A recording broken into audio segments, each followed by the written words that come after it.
তোমার বর কসম লাগে, তোমার ছেলেমেয়ের মার কসম লাগে, আমার মেরে না। তুই কোন তরিকায় বাপের গায়ে হাত দিলি? হ্যাঁ, কোন তরিকায় বাপের গায়ে হাত দিলি? দাম কিছু আমার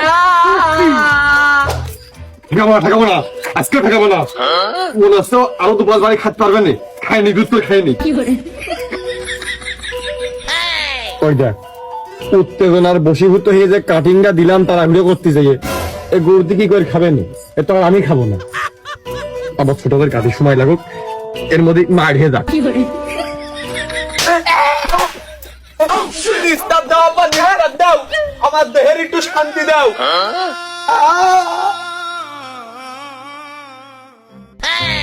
ওরে সর্বনাশ, মারির বেদনায় ভেনের বডি ভেঙে গেল, এদিকে রিং বেকা হয়ে